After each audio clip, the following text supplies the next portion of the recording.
Podeu decidir quines dades i blocs voleu fer visibles als responsables i alumnes de les seves plataformes. Ho podreu fer des d'Administració, Acadèmic, Estructura de cursos. Aquesta configuració s'haurà de fer etapa per etapa fent clic a la visió de les famílies. Des d'aquesta pantalla podeu configurar diferents opcions. Pujar una imatge que apareixerà a la part superior esquerra de la plataforma, activar l'opció per tal que disposin d'un selector d'idiomes segons els que l'escola tingui configurats, activar que els alumnes majors d'edat puguin realitzar les mateixes opcions que responsables i activar, si es vol, que els responsables puguin generar avisos de consergeria avisant d'una absència o retard. D'altra banda, podeu activar o desactivar els diferents blocs que apareixen al sumari de la plataforma. Per defecte, tots els mòduls estan activats, és a dir, són visibles, però si no voleu que n'aparegui algun, podeu desactivar-lo fent clic a Activació No. A la columna Perfils veureu qui podrà veure els diferents blocs, pares o alumnes.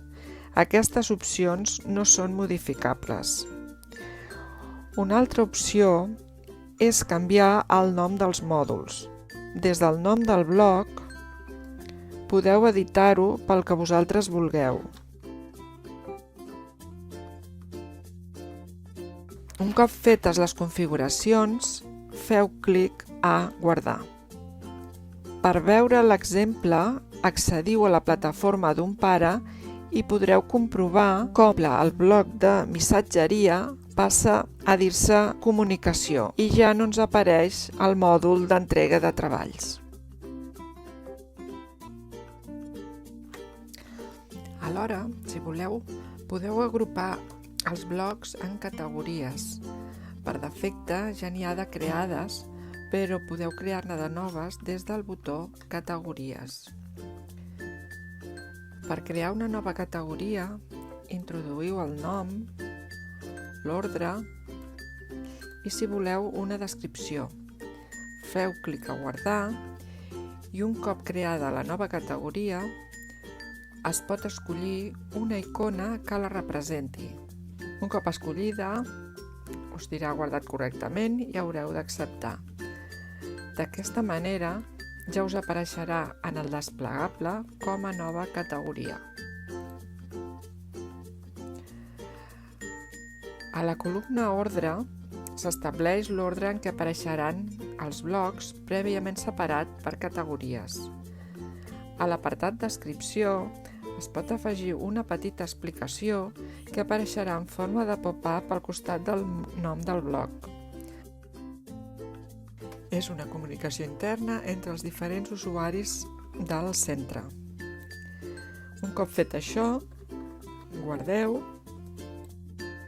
Per veure'n l'exemple realitzat, aneu a la plataforma d'un pare i veureu com apareixen els mòduls, tal com els heu configurat, dividit amb les diferents categories i la descripció del bloc. És una comunicació interna entre els diferents usuaris del centre. Tornarem a les configuracions i a la columna Avisos apareixerà una notificació en el cas que ClickEdu detecti alguna anomalia. Recordeu que alguns mòduls només apareixeran quan hi ha dades a mostrar. És el cas del mòdul de rebuts o el mòdul de vendes i activitats. Finalment, des de l'apartat Inscripcions, podeu seleccionar els mòduls dels serveis a les famílies, activar-los per tal que puguin fer inscripcions al servei, donar de baixa a l'alumne del servei i veure'n l'assistència.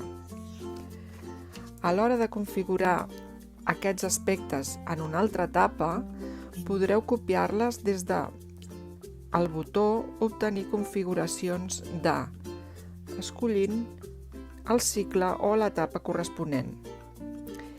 I finalment, si accediu al manual, al cercador escriviu manual editable per les famílies, podeu descarregar-vos un manual que podreu editar en funció del que vulgueu obrir.